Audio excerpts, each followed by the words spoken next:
Hey guys, it's Roxanne from RoxanneLynch.com. Hey, happy day to you guys. So I really want to share some ideas, especially about MLMs and why they're never going to go away. Like why MLMs and network marketing, whatever you want to call it, however you're doing it out there, they're never going to go away. So I've been doing some research. I actually stumbled across a really old post that I did years ago, and it's like it still stands true. So I actually did some fresh research, and I wanted to share out these ideas with you because, I mean, statistically, more and more women now, more than ever, are looking at network marketing, online, social retail.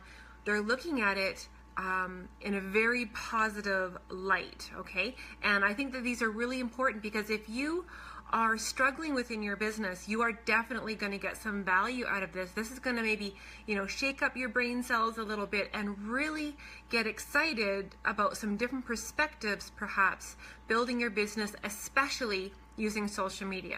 Okay, so first and foremost, right now, more than ever, especially coming into fall, I mean, this is a big time for a lot of moms and grandmas that do a lot of babysitting for their kids. Right now is really huge because kids are going back into school and women have a little bit more time for themselves, okay? And some women are actually looking for additional things to do because they're used to the busy summer. And they're used to being busy, and they're used to doing a lot of things. They're used to a lot of community works. Maybe they're used to different community projects, being part of something larger than themselves. And they're used to that tribal feeling of and having some joy and excitement, and they're used to that go, go, go. So it's really easy for a woman to want to fall in love with network marketing or MLMs, okay? So the first tip that I want to share with you guys, when you are sharing out your company, your product, your service, your opportunity, please don't lead with money, okay?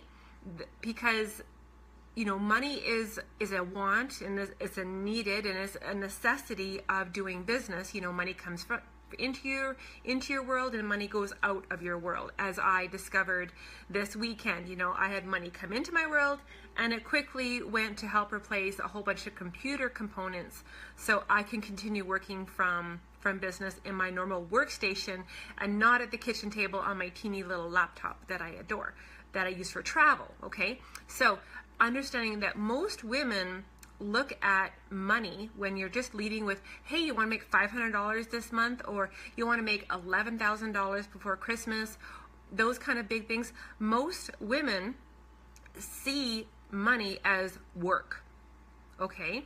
And we know that we're having our business, there is some work, but most of us find there's way more play and way more fun in the way that we're building our businesses, and not necessarily work as we call it per se. It's a different kind of work. It's a servant work.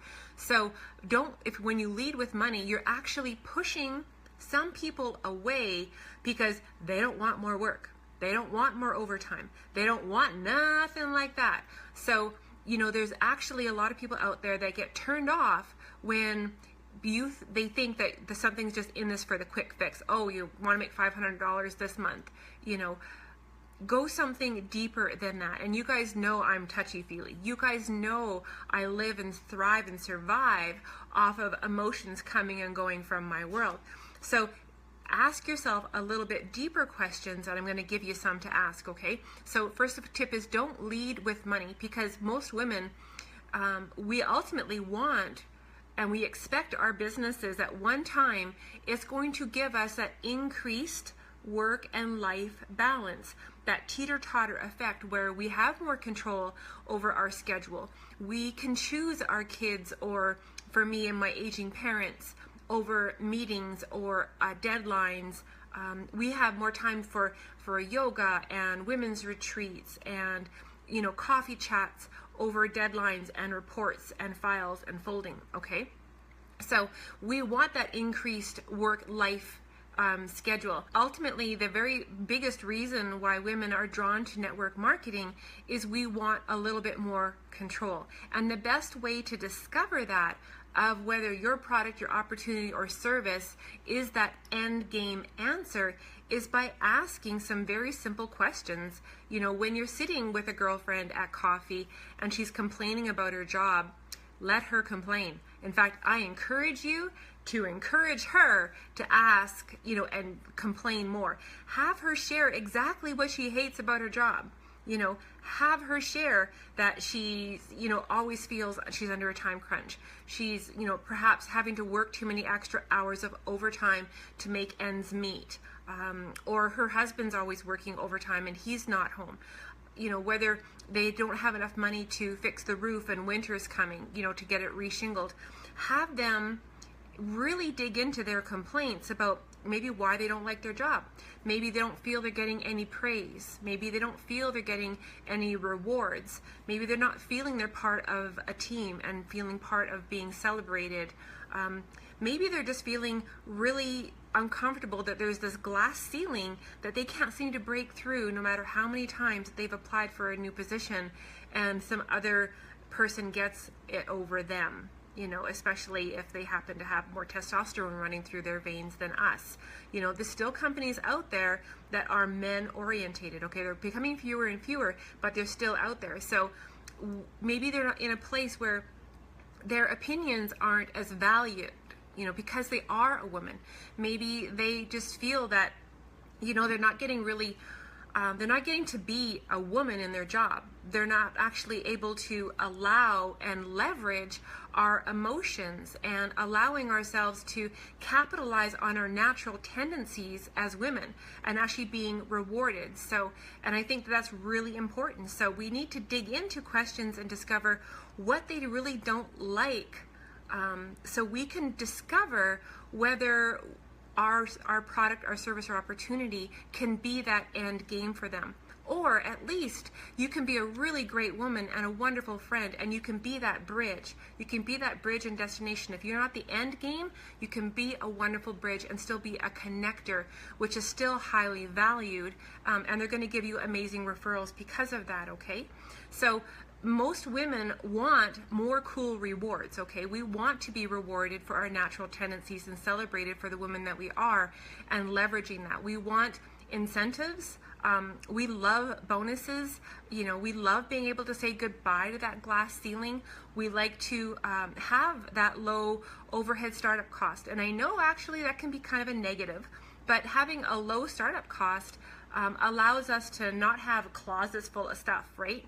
Everything's online. We're with the times online. So ultimately remembering if we actually have a low startup cost, a tendency often is we actually run our business more like a hobby rather than an actual business. So don't get caught up in that circus.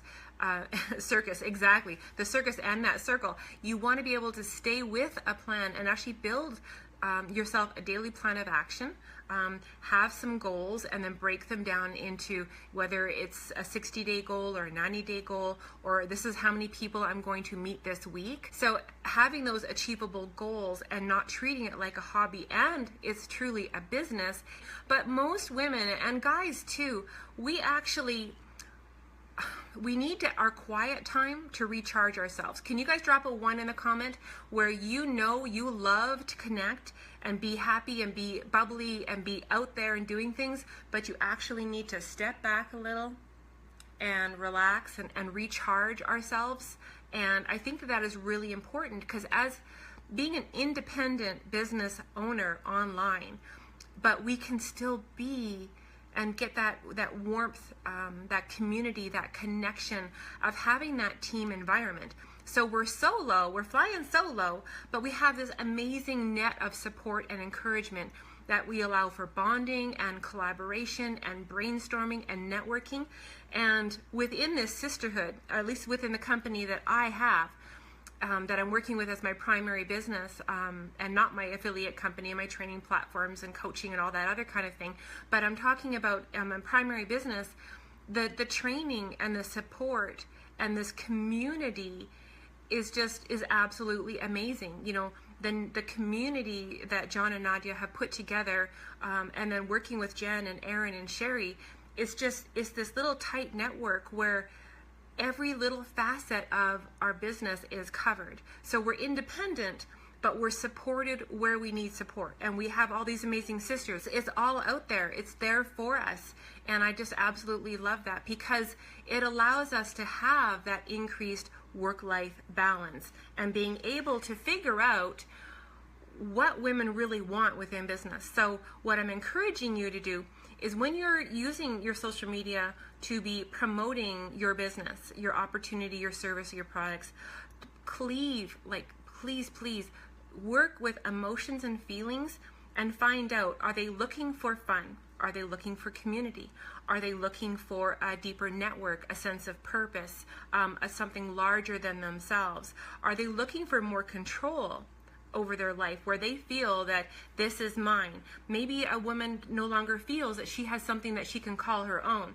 She's a mom, and she's this, and she's this, and she's this. She's the cookie maker, and she's the bed maker, and she's the taxi driver. She's the wife. But what is she? What does she have that she can call her own? Maybe she's looking for something that she can say, this is my business. Something that she can have some control and perhaps some time freedom. So my last tips are, like I shared, ask more deeper questions about what a friend's complaint is about their job or their life, so you can build that conversation forward from there, so you can discover, like I shared, whether you can cultivate that conversation and craft the next questions coming. Of course, always listening more than we're talking, and really discovering where that woman's heart is at and what she needs in her life, and whether, like I shared, you can be that end destination where you can help her, or perhaps you are the bridge and that connector to helping her to hit the next steps and finding joy in her life. So those are my ideas that I wanted to share with you guys today. If you got some value, mash those emoticons for me, and always, you're more than welcome to share out my message forward. That's always the greatest kindness, is caring to share. You guys take care, and I'll talk to you guys later.